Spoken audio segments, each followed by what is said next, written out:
Hello, everyone. So today I'm thrilled to welcome the legendary Dennis Deaton to the Authors on Missions podcast.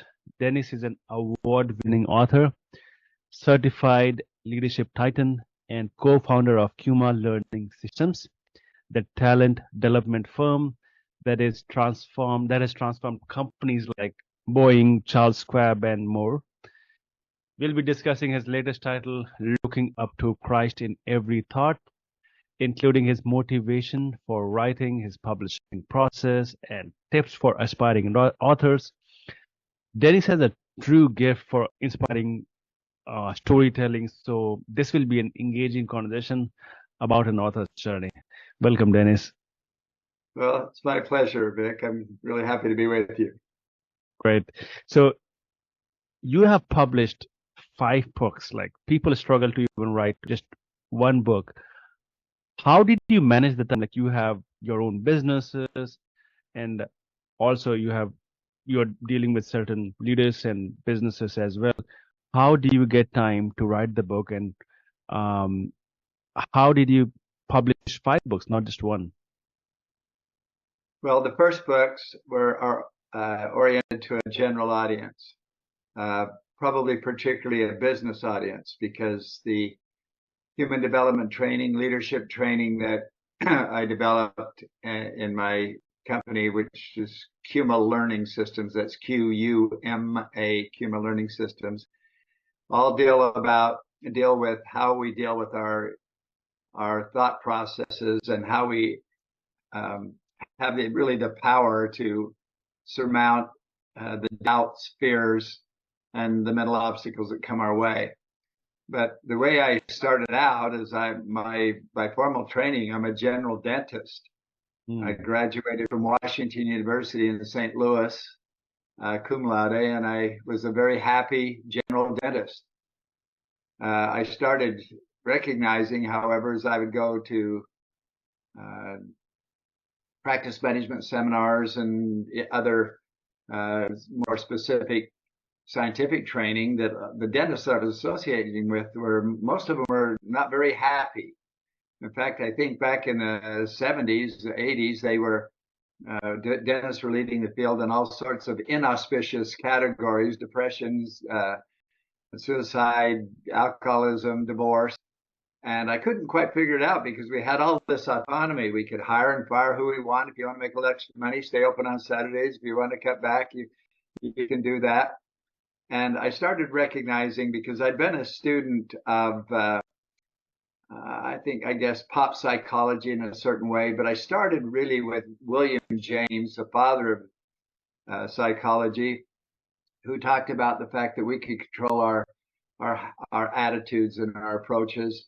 And then I got into work by Napoleon Hill, and I started coming up with my own take on all of that. And I geared it to the dental profession and created a 2-day seminar that was called Dental Practice with Peace of Mind.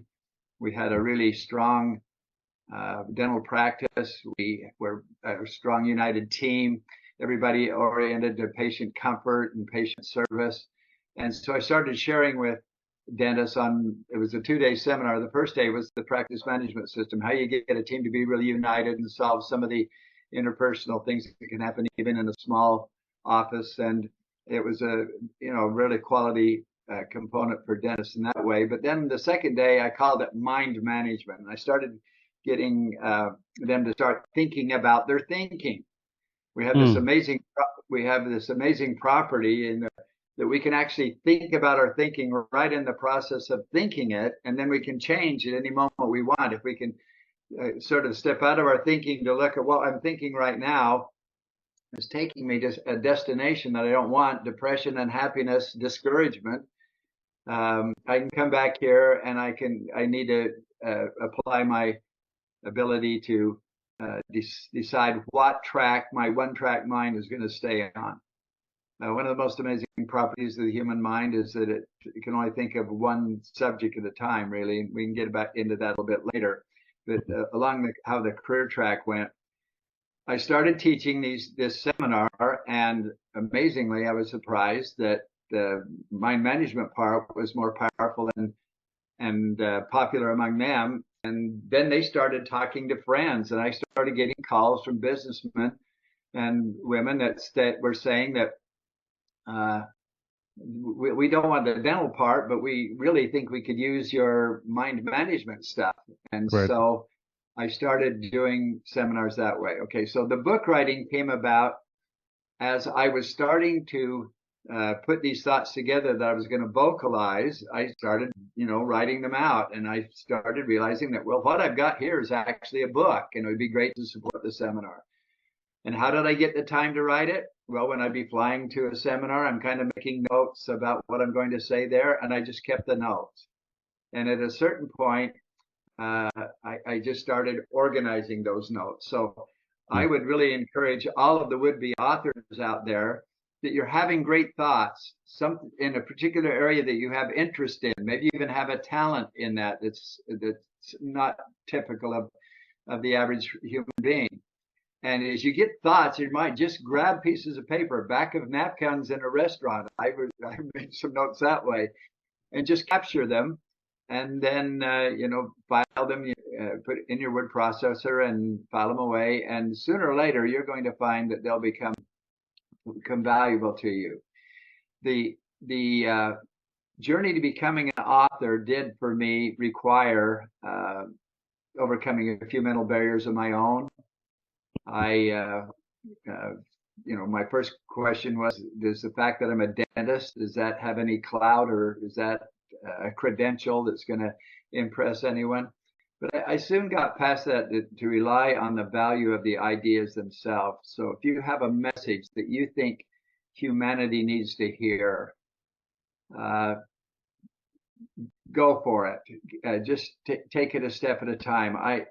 I think one of the biggest things I would encourage you to do, and it's really the heart of what I teach in my seminars, is to not listen to that inner skeptic, that voice that says you can't, or you're not good enough, or you're not smart enough.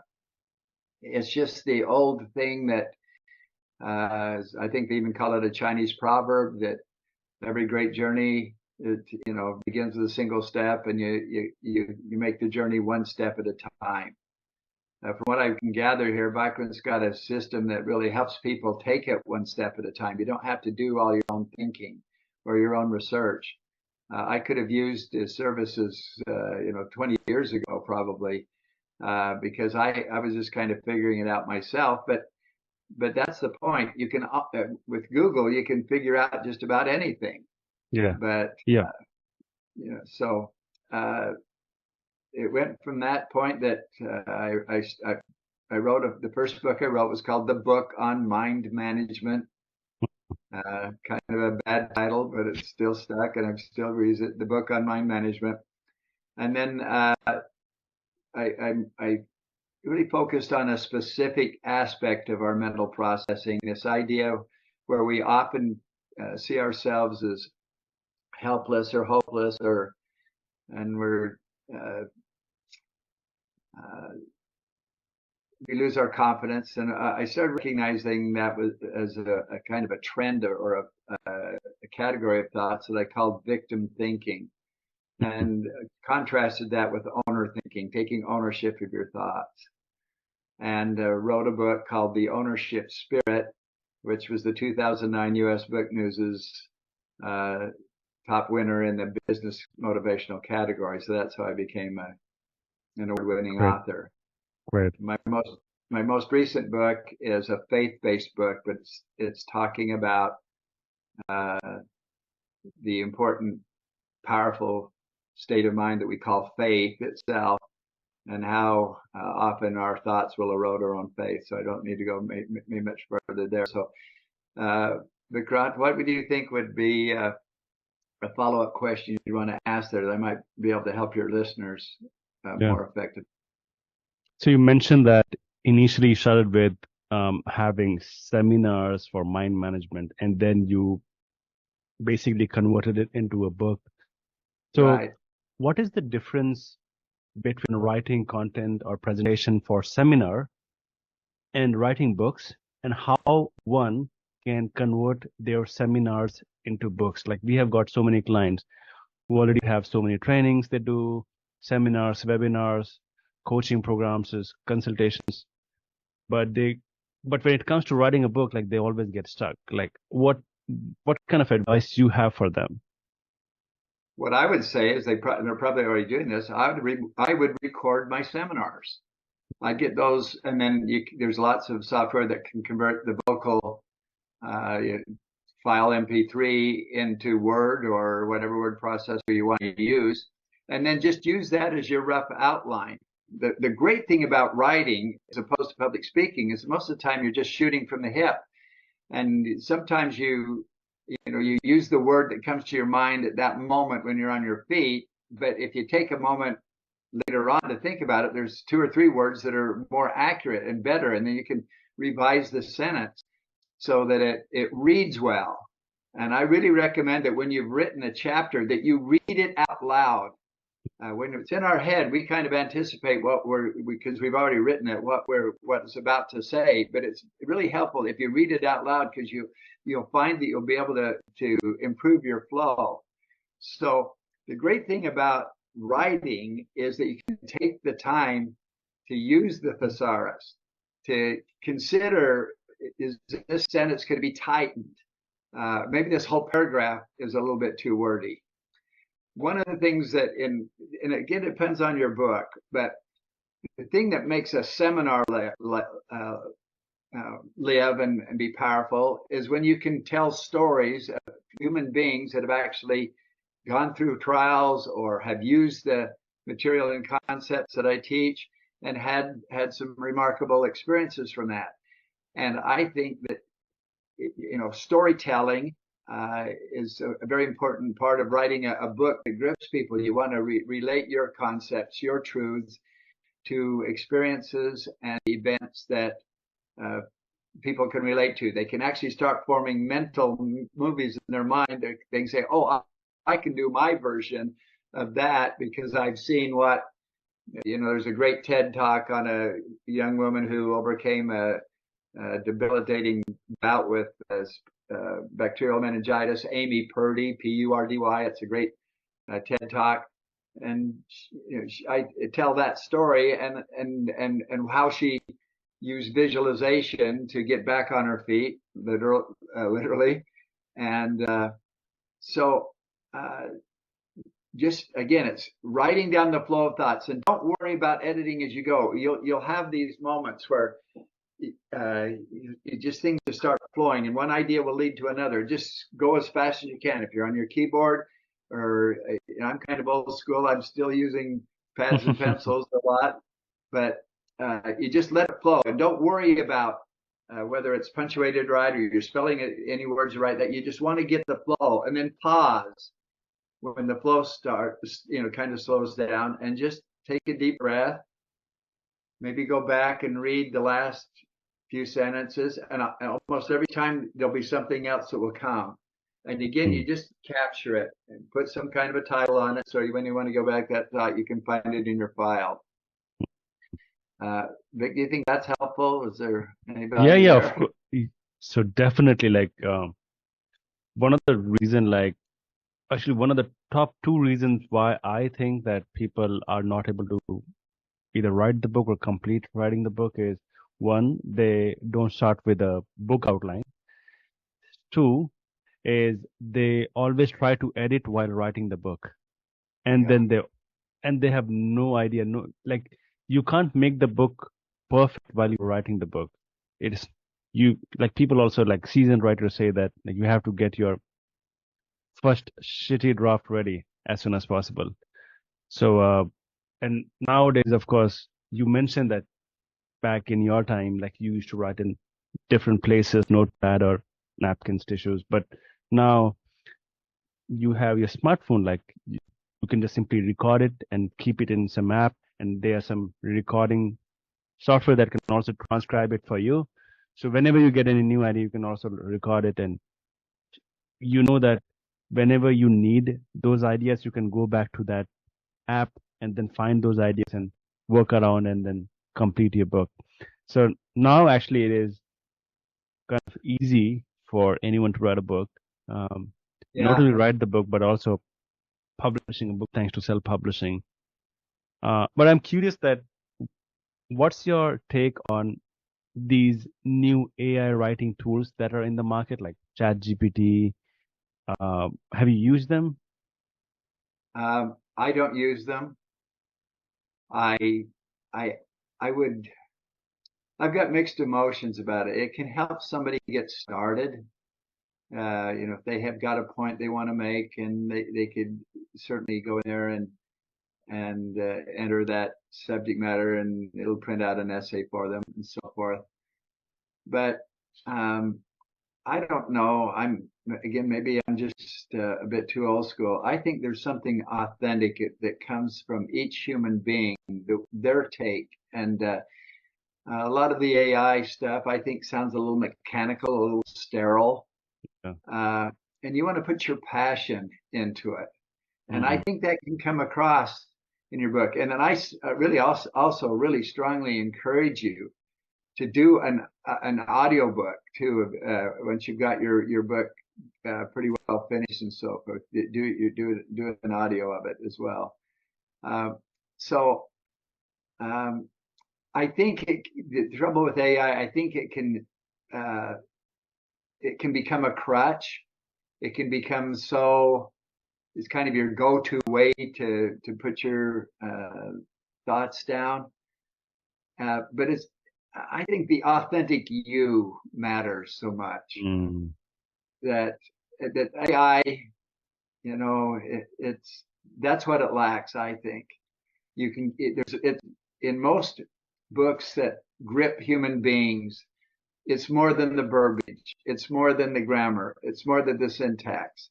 It's the passion of the author trying to put across the point.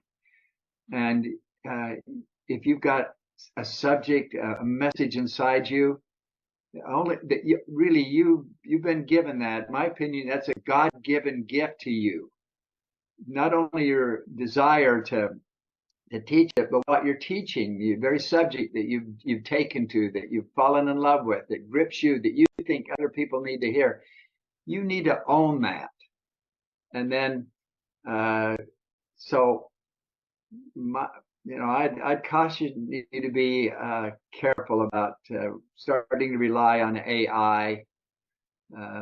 You might get the words down. There might be some, intelligent sentences, but does it convey the passion and authenticity of you, the author? I don't Yeah. want to have an artificial book. I want to have a genuine, passionate, heartfelt message going out to the people who read it. Authenticity is extremely important because, for example, if you've written a book on certain topic, maybe how to become um, a really good dentist, if this is the book's title, and if you are just copying and pasting everything from maybe ChatGPT or other AI tools, why would people go and read your book? Or why would people, in case if they have bought the book, why would they recommend this book to other people? They can easily go to ChatGPT themselves and they can just simply search like how to Yeah. become a good di dentist, and then they can find the answer. They can simply Google it. They can find so many YouTube videos. Why your book is different? Because of your story, your experiences, your expertise, and the journey you have experienced, like how you became a great dentist in your area, and then you shared it in your own words. And of course, definitely, whenever you get stuck, then maybe you can get some inspiration from there. But 99% of the ideas should come from your own self, right? That's really important. Otherwise, people get like nowadays, people are not fooled. Like they'll get to know that this is not written by a human. So, Yeah, I agree with uh, that. and what's your take on hiring ghostwriters to get your book done? I asked the question again. I'm not sure I caught it. Yeah. So, what's your take on hiring a ghostwriter to get your book done? Well, I think you have to have two authors. I wouldn't go so far as having a ghostwriter. I know that there's some big names out there that write books, and I mean have books on their printed under their name, and they sell because it comes from that.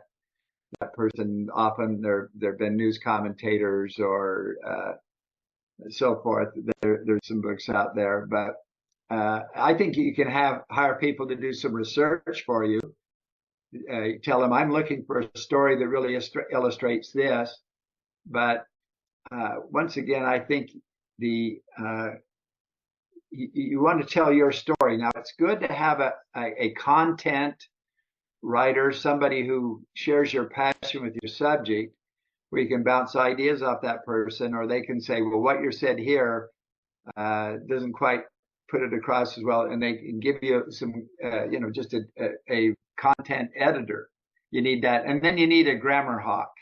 You need a punctuation person to go through and do that. So I didn't do that on my first two books. I never got the grammar hawk on it to really work that out. But I would really recommend you get those two. So a ghostwriter, again, is kind of like taking the fun or the joy of your own experience here. I think one of the whether there's not one of these books that I've written that at the end of it, I just wasn't glad that I wrote it. If nobody ever bought one of them, it wouldn't matter. I just had a feeling of triumph, of accomplishment, of getting some thoughts down together.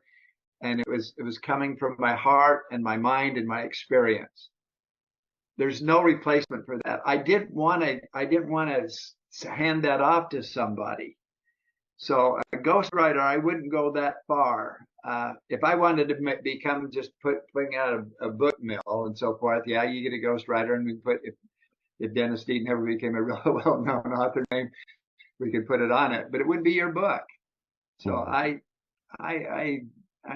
would go.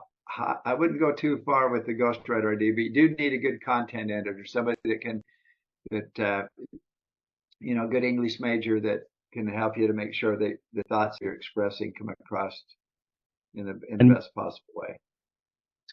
And usually how much time it takes you to write a book? Well, the one answer is it takes your whole life because you're drawing from your own experience. I'll just tell you about the most recent one that I did. In fact, I didn't even plan to write this book. I'd written all these business books where I talked about mind management, and I'm very much a faith-based person. I'm a member of the Church of Jesus Christ of Latter-day Saints, and I believe in human potential that goes on beyond life, and that we are down here to be successful and to stretch and to grow and develop our intellect. And I'd really taken a lot of gospel ideas, and I had put them in a different vocabulary in my business books. Instead of exercising faith, I called it visioneering, for example. Well, I thought I was really done. Most of you can see there's a few miles on my tires here, and I was kind of comfortably retired. And I got this impression, really strong impression. Interestingly enough, it was about Halloween in 2019. And I brushed it off. No, I don't want to get back into all of that. And it came again. And actually, it was the day after Thanksgiving, which is when we're recording this here. The thought, I actually heard it in my ear. Well, if you're not going to write it, I'm going to get somebody else to do it. And it just shocked me. And it felt to me almost like a rebuke. I felt sick to my heart that I had received this inspiration, I think, from a divine source, and I set it aside and discarded it. So I started writing that day. I had started taking a lot of the materials I had in other books and started putting it back into a scripture context and adding quotes from religious figures that I look up to. And from the day I started that to the day I had that book in the hand, it was called Looking Unto Christ in Every Thought, Defeating Fear, Doubt, and Discouragement. It was exactly 2 years. The first book I had in my hand was the day after Thanksgiving of 2021. So that's kind of ironic that we're here the day after Thanksgiving talking about it. How does it feel within, like, to finally get the book done? Like, You are working on this book for several weeks, months, years, and then finally this book is done. And it is not live, it is not published yet, but you know that it is ready. Like, Yeah. how do you feel it? You just have this deep sense of satisfaction. Mm. Um, I think you'll have a sense of gratitude because I think almost everybody has some kind of a metaphysical or religious or spiritual philosophy. They believe that there's a higher power that wants is working in their best interest as well. I felt immense gratitude because there were times when I would get into a part of the book that I felt like needed to be written, and it was new territory for me. And in those moments, not every day, but there would be some times when suddenly the ideas would just start flowing to me, and I felt more like the recorder than the author. So there were a couple of chapters in that Looking Unto Christ book that I felt like somebody else wrote them and I was allowed to put them in my words. So it is worth it. It is worth it. You go through a lot of self doubt. You'll go through moments of discouragement, but what I teach in that book and other books is that discouragement is not coming from your own mind. You and I weren't born hating ourselves, doubting ourselves. I like to ask some people times in the seminars, when did you start hating yourself? And people will start to look at it and say, well, is that too strong? When did you start being hard on yourself? When did you start finding so much fault with yourself? You weren't born that way. And I love Nelson Mandela's quote. I wasn't sure I'd use it in this podcast, but it feels like I definitely should right now. I love this statement by Nelson Mandela in his book, Long Walk to Freedom. No one is born hating another person because of the color of his skin or his background or his religion. People must learn to hate. And if they can learn to hate, they can be taught to love, for love comes more naturally to the human heart than its opposite. So I'm saying what he's pointing out here is we're born with the automatic regard for ourselves and other people. And we learn by society, prejudices and so forth. But then I believe that there's people will talk about outrunning their demons, or they'll talk about the negative voice in their head. I think you're more powerful if you actually personify it. Don't take it on as your responsibility. It's not your thought; it's coming to your mind. We talk about negative thought, negative self-talk. It's only 2/3 right. It is talk and it is negative, but it's not yourself. It's coming from this outside source. And even if that's wrong, if you disconnect yourself from the responsibility from that and fight it as though it were an outside enemy that's inserting and injecting those thoughts, you are much more effective in ridding yourself of them. And I can give you right now 5 tactics on how to do that, but I'm not sure that's the purpose of this session. But you do have to overcome those mental voices Barriers in your head. that tell you you're a nobody. Nobody's ever going to read it. And ultimately, like I said, it really doesn't matter because the personal victories and the personal growth that you will experience, you will always, when you look at your book, you'll get a deep sense of satisfaction. You did something difficult, and it's the harder it is, the sweeter the victory, they say. I just love it how you portray it. And we, as an author, don't see these invisible things that are going in our mind. So we always see that, okay, maybe there are some other reasons that I'm not able to write the book. There's some other physical reasons. Maybe I'm not getting the time. I'm not having the right skill set. But usually everything starts from your mind, right? Everything, Yes. if you have the right, proper mindset in place, then you can write the book. If you always are negative towards, like, hey, I'm not sure whether I'm going to sell this book or people are going to love the book or I might get a lot of bad reviews. So these are some of the reasons like people don't get started, like analysis paralysis, imposter syndrome. So you always have to start with your mind. You are your first reader, right? So you are the first reader of the Yeah. book. So you have to convince yourself that this book is worth it. Like the journey that you have experienced, the experiences, the stories, it is worth sharing. And even if this book is going to help just one person out there, it is Yes. worth writing. Yeah, that's really matters. That's exactly it. Uh, So, you know, I know some people that have run some 100-mile races. hmm, I've actually coached some of them. I've had people who have climbed uh, tall mountains at Mount Everest, and they weren't the first, and they're not the last, yeah, and nobody will ever know their name, but mm, they have the satisfaction that they did. exactly. Mm. Yeah, most of the times, like for example, it same goes with the with making something big in your career as well, right? People um, sometimes ask me like, okay, so you have done significantly well in your life and in your business.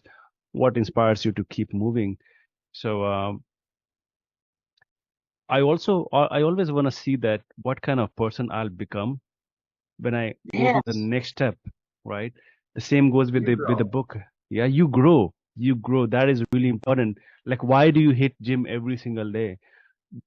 If you just want to see that, like, not every day you want to go to the gym. Not every day you want to wake up in the morning and then get started working. Not every day is kind of a humpy dory day for you, but you have to get it done, like because you want to see. You just have got one life and you have to make it count. That's really Yes. important. Yeah. Oh, Vikrant, you just triggered something I got to share with the people. Yeah, I sure, just, please. I want to say to everyone, if you don't write your book, there's going to come a point in your life when the regret is going to be more painful than what you go through to write it. I had a very comfortable dental practice. I had a large family, still had a mortgage, Mm, and and I suddenly got this idea that maybe dentistry was only a stepping stone. I was supposed to do this mind management and spread it as far across the country as I could. Eventually, went around the world, uh, but I didn't know that to start with. And I thought, it's so secure. The dental practice. If I stay with it for 30 more years, Susan and I and our family will have a comfortable life. And I was actually on my patio one morning, just sitting out there all by myself, and this idea of risking my dental practice, something my wife and I both sacrificed to get to try this mind management training with no reputation, nothing behind me to put it across. I could see myself being on that patio at age 99, having had a comfortable life, but I would be haunted with how far I could have gone with that mind management stuff. And I decided I wasn't going to live with that question. And I have a very supportive partner in life, and she said, "Yeah, let's go for it." And we did. And the fact if somebody had told me there that I would be an award-winning author and that I would have touched that my stuff would be translated into 9 languages and taught by corporations around the world, I would not been able to believe them. I would think you're smack out of your mind. But you never know how far you can go until you take that first step, and then the second, and the third. And you got to remember one other thing: that there's a difference between failure and failing. Failing is the way you progress. yeah. Failure is and you never fail, and Until ultimately you get, unless you quit. yeah. If you listen to Itzhak Perlman play the violin every day, if you read a book on how to create a violin and actually went to the trouble to follow the 7 steps and made a violin, you would never know how to play the violin until you pick one up and started failing. Every flub you make teaches you something, and eventually you get to the point where you can start to, put out something that's, reasonably listenable, and you just keep on going. And I'm telling you that Joshua Bell didn't get to be Joshua Bell without not 10, not a dozen, not hundreds, but tens of thousands of fails. It takes that to become a Joshua Bell. And so don't live with the regrets. Go for it. For you, what has been your proudest author moment so far in your career? It's actually a category. It's when somebody comes up to you and says, I read your book. It changed my life. How special. I share it with my friends. I've had many, many, many of those, and they're all just confirmation. I'm so glad I didn't let the doubts win. Great. And as a successful author and a CEO, you have written several books, you have training programs, you do keynote speaking and several other things. In your career, what do you like the most, right? Book writing, creating trainings, consultations, keynote speaking, anything else? Speaking's my gift. Okay. Speaking's my gift. So I love being on my feet in front of people. The book writing became supportive and secondary, and it's a powerful component. But I just love being on my feet where I love, podcasts are fine and Zoom meetings are fine, but there's nothing compares to being actually in the same room with Real somebody. audience. Yeah. Real audience. Yeah. That's my passion, and that's my gift. Right. So, for those people like who have finally become an author and now they want to explore and they want to go into a speaking career, they want to do a speaking gig, but they lack confidence, right? They haven't done it previously. Like, what kind of top 3 or 4 things that you would recommend so that they can get that confidence and they can start delivering those speeches? Like, do you recommend them going small to get some confidence and then go gradually big? Yeah. How, it's for example, just like weightlifting. You got to bench press 50 before you can do 60. Yeah. So, Vic, I think what I'd say to somebody who wants to get into public speaking and communication that way, the first thing I would recommend that they do is they join Toastmasters. There's usually Toastmasters organizations throughout the United States. And that's a great way to just get used, because you with fellow neophytes, people who want to do the same thing you want to become effective in speaking. I didn't ever join Toastmasters, but I really know the way they work, and they're very valuable. I'd start with that, and then just start. I have done it. Okay, great. Yeah. Then work up a presentation. It's 20 minutes long on something, and then start going to some of these service clubs, the Rotary, the Kiwanis, those kind of organizations, and say you'd volunteer and come to free. Most of them have a monthly meeting where they have a little business, they eat lunch together, they network a little bit, but they also bring in an outside speaker. That's pretty typical. Volunteer and do it free for a few times and start getting your message down. And then when you get a little bit more confidence, I think you'll, somebody from one of those Kiwanis clubs, Lions clubs will say, hey, I need you to come over to my company, and then charge a modest price. Tell them I'll come over and give a half-hour speech for $500. And some of you might think, well, I can't charge that much, but I'd throw out a good figure there, and that's how I started, and go from there. So, like I have experienced that whenever you do speaking, like especially for me, before your name is called out by the host, initial 15-20 seconds like are kind of you're feeling nervous, you're anxious, there's kind of adrenaline rush. And then once you start delivering the speech, then you get normal and then you come into your senses.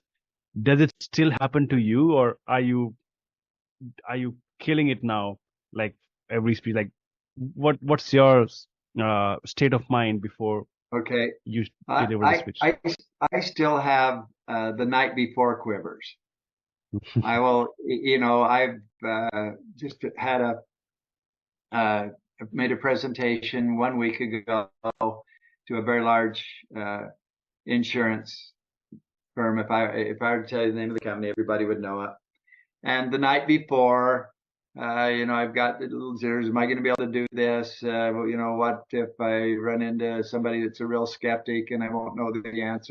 That stuff will always come in. But here's the value of realizing, again, that that's not your thought. When I hear that, I say, oh, and I've given him a name, this voice in my head. I call him Scam. It's actually skeptic against me. Skeptic is SK Yeah, yeah, yeah. against me. And what is a scam? SCAAM. A scam is a false theory or conspiracy to rob you of your wealth. So I decided to call him Scam. And I said, okay, Scam, I know what you're doing, but I've been down this road before. And I know the minute I stand up and say, good morning, ladies and gentlemen, I am happy to be here, and I mean it, all your power is just going to go away. Uh, there were times in the early part of the speaking career where I would get so worked up, even a week before the seminar, I'd get a cold sore on my cheek from worrying. And then inevitably, when I got to the seminar and got going, it turned out great and people loved it. And I'd say, well, why did I put myself through all of that for weeks and weeks of anxiety? And Yeah. so now when I can really label it as the night before, I say, Spook, I'll tell you what I'm going to do. Scam, I am going to go in there tomorrow morning and I am going to give that everything I've got. I'm going to be focused on the people there and know that, just like you said earlier, Vic, if there's only one person in that room that needs this message, they're going to get it from somebody who cares about the message and cares about them. And as I start going in that direction, the grip that the doubter has on you will greatly reduce, and it may never quite disappear even as you stand up to speak, but it also at the same time is turning on the adrenaline in your body, so you're more able to think clearly and rapidly and be more effective. And how has books helped you in your speaking career? Well, it gives you credibility. It's often somebody's read the book and that's why they've called you to come and speak. Other times they will even ask you, is there something that we can give to the audience that they can have afterwards to reinforce it, so it's not just one and done, and then you have a book. Or if they're uncertain about whether to hire you or not, you send them over the book and say, this message won't be exactly like this because I want to customize and tailor it to you and your organization, but this will give you a pretty good idea what the content's going to be about. And then in the introduction, it's a wonderful credential where the person introducing you can honestly say this person has written a book and the book is on this subject. Nobody asks you, well, how many did you sell? They don't even ask that. You've written a book, so it's a great credential. And I wouldn't have been able to go as far in corporate America. So I started doing seminars, then converted the seminars into the books. I wouldn't have been able to go as far as I did without the books, because once those books were out there and I could ship a dozen of them so some department heads and stuff could read them and so forth and decide, yeah, this is a message our company needs. That really helped. So I'd say your book is indispensable if you really want to go somewhere in public speaking. How much do you charge for your speaking gig? Like, of course, it varies, and I'm not sure whether you want to disclose it. Yeah, but is it confidential? It varies on the size of the audience. If I have to travel and so forth, but I don't show up anymore for less than $10,000 a gig. So Got it. So,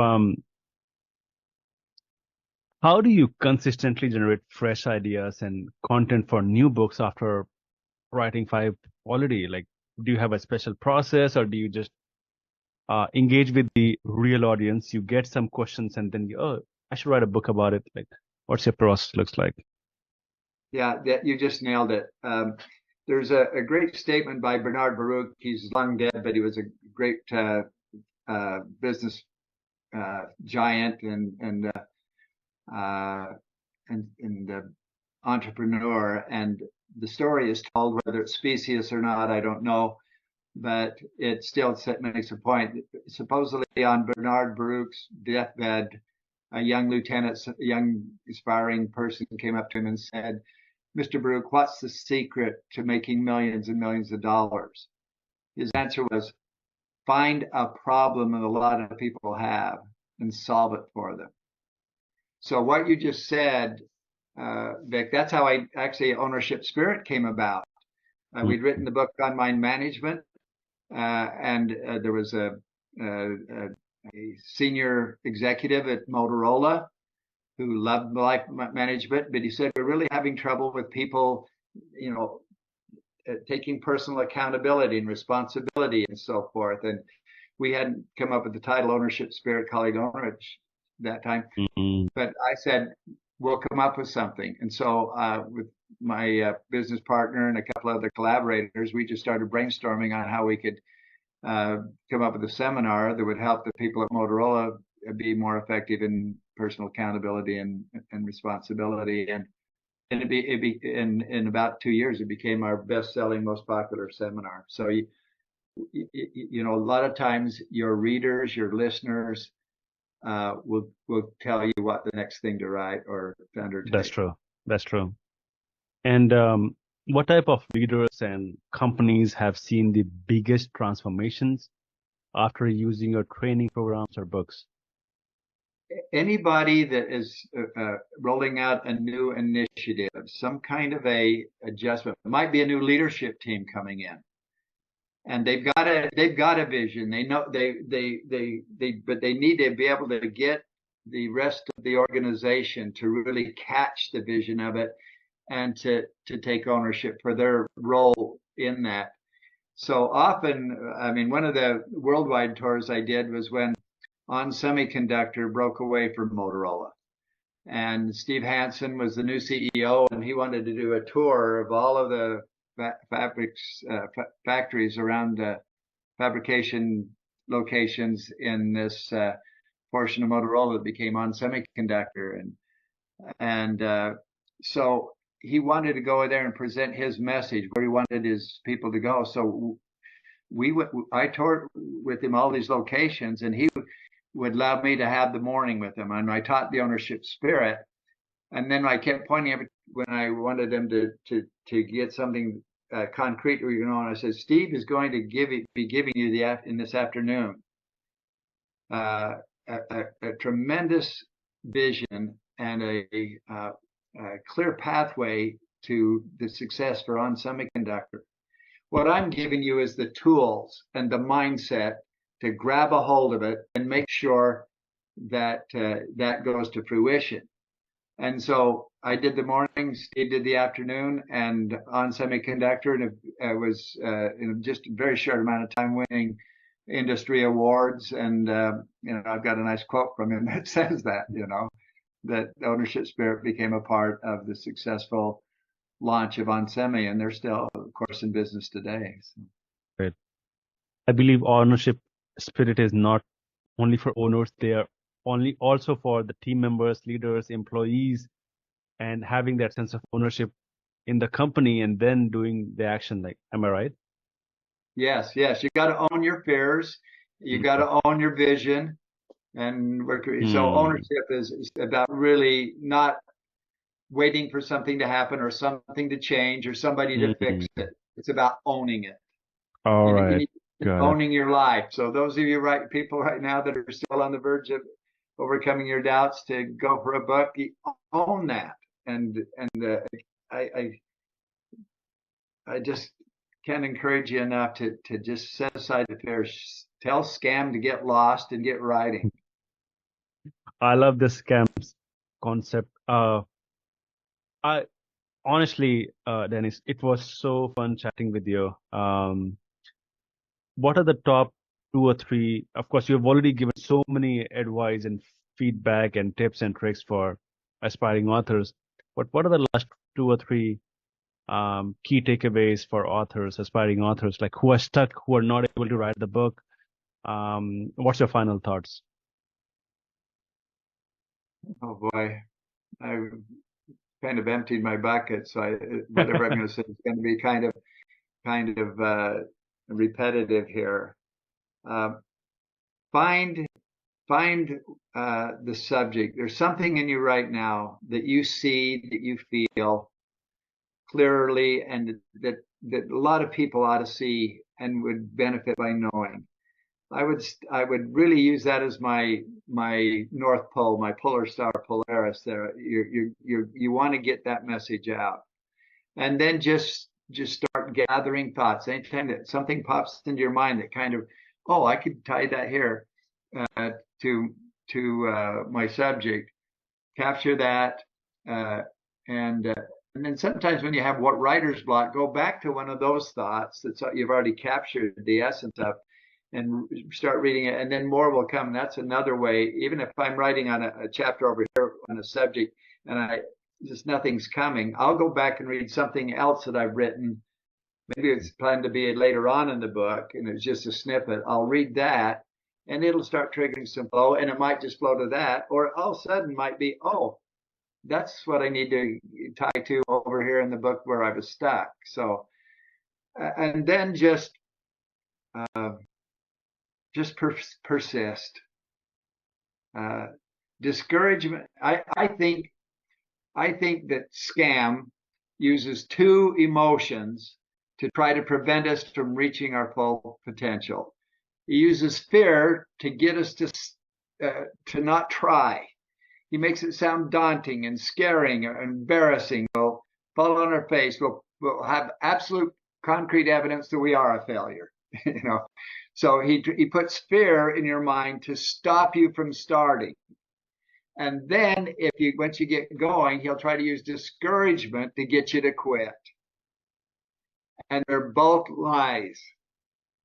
He's a liar.